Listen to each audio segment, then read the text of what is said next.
گزشتہ روز ہمارے چینل نے مسجد وزیر خان کے اس معاملے کو اٹھایا تھا جس میں ویڈیو شوٹنگ کے دوران رقص بھی کیا جا رہا تھا۔ عثمان بزدار صاحب نے ہمارے چینل کی اس خبر پہ نوٹس تو لے لیا ہے، مگر میں بڑی حیران ہوئی اس گلوکار کے موقف کو سن کے۔ ان کا کہنا ہے کہ جب یہ رقص شوٹ کیا جا رہا تھا بیک گراؤنڈ پہ میوزک نہیں تھا مگر انتظامیہ سامنے موجود تھی۔ بس آپ اس انتظامیہ کو بھی کیا کہیں اور اس وضاحت کو بھی کیا کہیں، ہیں جی؟ حضر گناہ بدتر از گناہ۔ مسجدوں کے بارے میں فرمایا گیا ہے کہ یہ کعبۃ اللہ کی بیٹیاں ہیں۔ مسجد سے زیادہ کوئی مقدس مقام مسلمان معاشرے میں نہیں ہے، اور یہ مسلمانوں نے کیا۔ دیکھیے یہ جو لوگ ہیں نا، جن کے لیے دولت ہی سب کچھ ہوتی ہے اور شہرت ہی سب کچھ ہوتی ہے، ان کے ذہن رفتہ رفتہ مسخ بھی ہو جاتے ہیں بعض اوقات۔ اب دیکھیے مسجد میں اس کا کیا جواب ہے، کیا کیا شاندار لوکیشنز ہیں اس کام کے لیے۔ جو کچھ آپ کر رہے ہیں وہ کرتے رہیں بھائی۔ ایک جگہ چاہیے ہوتی ہے کلاسیکل، باوقار، شاندار ستون ہو، بڑی عمارت ہو۔ گرینجر پیدا کرنا ہے نا، گلیمر اور گرینجر پیدا کرنا ہے، اس کے کمبینیشن کے ساتھ۔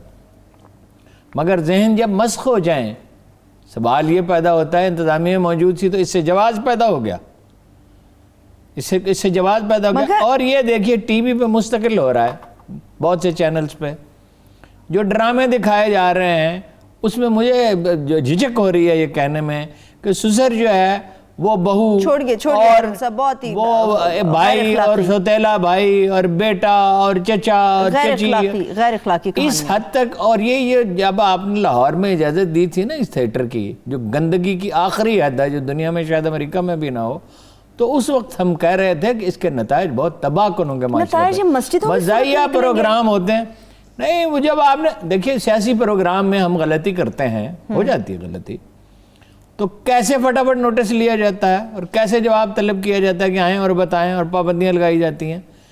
یہ جو گندے ڈرامے دکھائے جا رہے ہیں، اور ایک آج چینل سے نہیں کئی چینلوں سے دکھا رہے ہیں، اس پہ پابندی کیوں نہیں لگاتے؟ اس پہ کیوں نہیں پابندی لگاتے؟ یعنی یہ ملک صرف سیاست کے لیے رہا، سیاستدانوں کے لیے رہ گیا، اور اخلاقیات نام کی کوئی چیز اگر معاشرے میں نہیں رہے گی تو وہ معاشرہ بچے گا کیسے؟ انتظامیہ نے اجازت کیسے دی جی؟ یہ بڑا اور اس کے بعد وہ کہتے ہیں اس میں میوزک نہیں تھا۔ میوزک تو بھائی آپ کس کو احمق بنا رہے ہیں؟ میوزک تو بعد میں ڈالا جاتا ہے۔ اور یہ معاشرہ جو ہے ان کو معافی مانگنی چاہیے۔ اگر کوئی رتی برابر حیا ہے تو اللہ سے، بندوں سے بھی مانگے، قوم سے بھی معافی مانگے۔